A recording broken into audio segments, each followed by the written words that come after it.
The views expressed on the Nova Society are those of the panelists and guests and do not necessarily reflect the views or opinions of the Phoenix Research Institute or any institution which any panel member is associated. Reproduction or dissemination, other than for the purpose of education or information without the express written permission of the Phoenix Research Institute or Nova Society Media, is strictly prohibited. So welcome back to the Nova Society. I'm your host, Dr. Brooklyn Ann Weldon, and I'm here with my panel, Dr. Scott Gershwer and Dr. Mark Bound. Today we will be answering many of our listener emails as we have created a list that reflects the top topics from the past week. Trump seems to have a new catchphrase. I don't know anything about it. Is this a lie? Is he really this disengaged? Or is it possible that his people are keeping him out of the loop for some reason? I think he is. I think he's lying. Anyway, that's my feeling. Just plausible deniability. I think that's his chosen strategy this time. Anyway, what do you think? I think yes to all of them. I think every one of them's there's probably some element to every single one of them. He's disengaged because, again, he's turned over a lot of the power over to the people under him, who have proven to be fairly incompetent. He probably does it now. He does. It was noted in his last presidency that he didn't read briefings. Reading was like a little too much for him. And yeah, probably a lot of his people just don't want to tell him anything because they got to deal with his tantrums. So yeah, I think that probably all three of those, have created the presidency of Donald Trump. Yeah, I mean, I'll agree with Mark here. I do think that I think that he's insulated from people from the get-go. I mean, this is going way back. Who, for example, when Putin described Trump as certainly flamboyant, but his people translated that to him as brilliant. Well, brilliant is not flamboyant. And I'm going to guess that Putin calling somebody flamboyant is not a compliment. And so Trump really did get fooled there, and he's insulated from reality by his people and also his own desire to be insulated from reality. I mean, he's never had to be accountable for anything because he's always had a team of lawyers and accountants and Weisselbergers and all these people around him to take care of everything for him. His father set all that up for him. So as he's blown through casinos and declaring bankruptcies and all kinds of stuff, other people are taking care of it. And he may feel it. I'm not really even sure. I know that there's a famous anecdote about him seeing a panhandler outside of Trump Tower, and he said to Ivanka, that man probably is, I'm probably more poor than that guy right there, because at least he doesn't owe billions of dollars. And, we know that he has blown through money. He has created all kinds of chaos wherever he went. I just saw a chart of Republican and Democrat expectations for inflation, and it's like a crossways. Like Republicans think that everything is fine, and Democrats think that everything is shit. And the two are as far apart as they've ever been on anything. And as long as people keep saying, sir, you're doing great. Everybody loves you.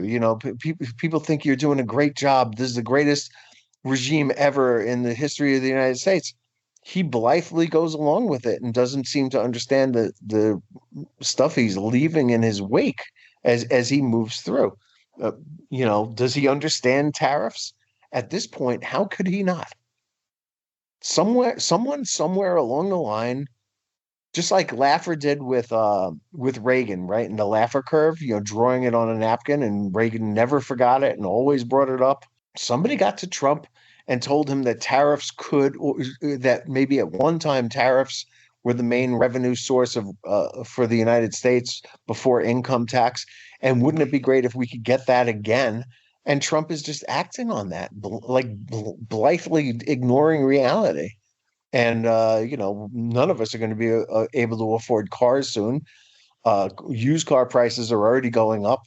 This idea that you can have American cars here, just made here Peter Navarro was on the news yesterday saying, the so-called American car companies use foreign parts all the time. So they're not even American car companies.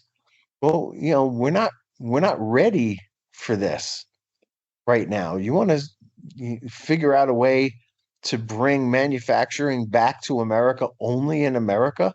That's going to take some time.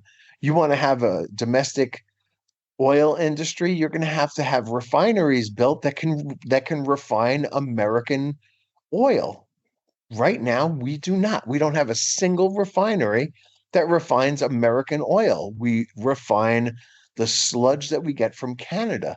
And if Canada now has a new client that they can reach through a pipeline that runs through the western part of Canada to the Pacific Ocean, they'll sell that oil gladly to China and not to us. And we're going to be in one crisis after another. He had to bail out the farmers the first time. That's going to be nothing compared to who he's got to bail out this time. And it's just, the implications of this presidency, his detachment from reality is one of the most frightening things about him. Yeah. Yeah, he definitely lives in a different world, in a world where, affirmation means everything. Any reality that is not affirmation is irrelevant or is dismissed. And, again, it goes back to the question, which one of these three? It really leads to the fact that it really is, in my mind, all three. I don't think he's interested in being the president of the United States. I think he has zero interest in it. I think that all he wants to be done is called sir. You ever notice whenever he speaks, he has a tendency to, first of all, speak in the third person, which is rather odd. But he always, well, sir. He likes being called sir. And when you're the president, pretty much everybody in the world calls you sir. So, that's, again, it's a status thing. I don't think as far as the job is concerned, he's at all interested in it. He just does not seem all that interested in it. And I think he's put people, we've talked about this before, he's put what we see as totally incompetent people in charge of the government. And these people are just out there being incompetent as best they can. And, they're not telling him the truth, because if you tell him the truth, it's not affirmation. He might hear sir, but he's not going to hear the truth because it may tarnish. And I think that's one of the things when they were talking about Signalgate. It all depends on how bad Trump thinks this makes him look, whether or not anything will be done about it. If it gets to the point where he truly believes this makes him look like shit, somebody's going to pay there's going to be a scapegoat. There's going to be a sacrificial lamb out there. Probably couldn't tell you which one, but there will be one, maybe two, maybe three, who knows, until Trump gets that affirmation that he needs that says that, hey, all right, everybody loves me. And again, it goes by, if you listen to his language, everybody says, your favorite president. All of these, again, nobody here is a psychiatrist or a psychologist, and we would not even attempt, but that is a language pattern that is, first of all, juvenile, number one, and number two, really speaks to what the inner mind workings are of this human being whose only interest is affirmation.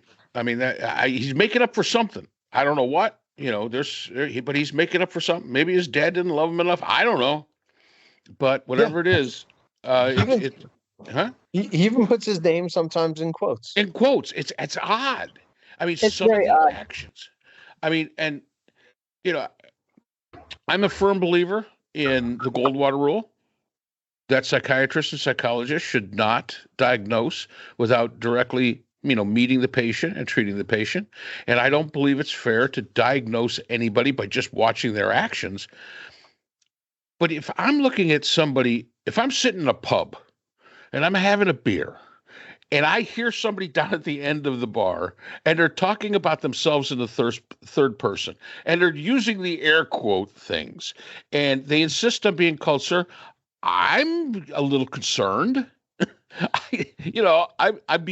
a little concerned about that, as well. I probably should be, and why nobody else seems to see this as being abnormal is beyond me. I don't get it, but I think his actions are odd, if nothing else. Well, psychiatrists and psychologists and other people do see this as being abnormal. And not being a psychoanalyst, but I have read analytic papers for various reasons, for courses that I've taken, for example. And what you're talking about, Mark and Scott, you're talking about magical thinking, where the individual has departed from reality to the extent that all the person has to do is say whatever the person wants reality to be, and that becomes reality. And there's no way to disabuse the person of the magical reality, the magical thinking reality, the replacement reality, with what actually is reality, because the person refuses to believe it.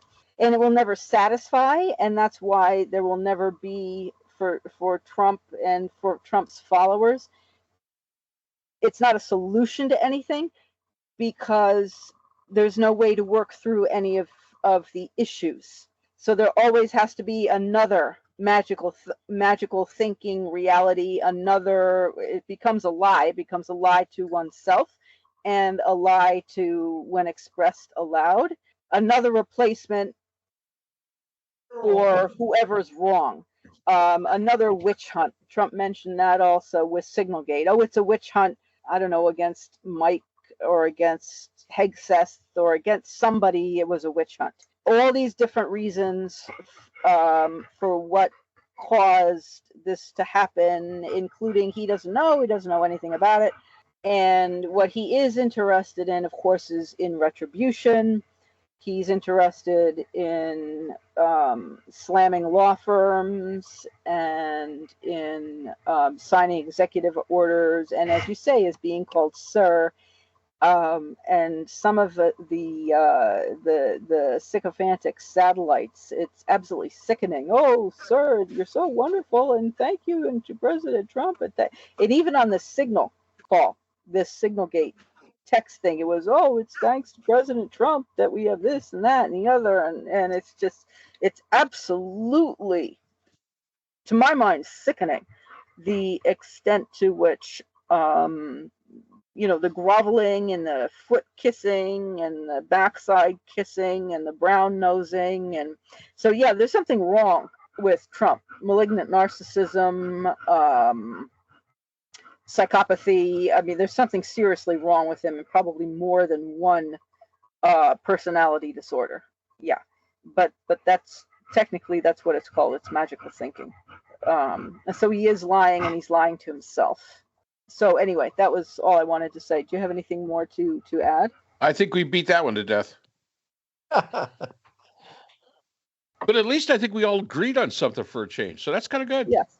Well, and unfortunately, it's never going to change. I mean, looking at the man's age and at the fact that he is so thoroughly capable of self-delusion, and he has so many people who are willing to support that self-delusion, and having surrounded himself with people who are willing also to hide from him. And it's the same thing that Stalin had.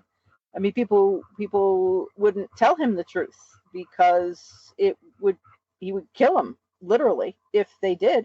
So they would lie and make up numbers about how well they were doing in their factories, or this or that, or that they could really grow oranges in Russia, in places where you can't grow that type of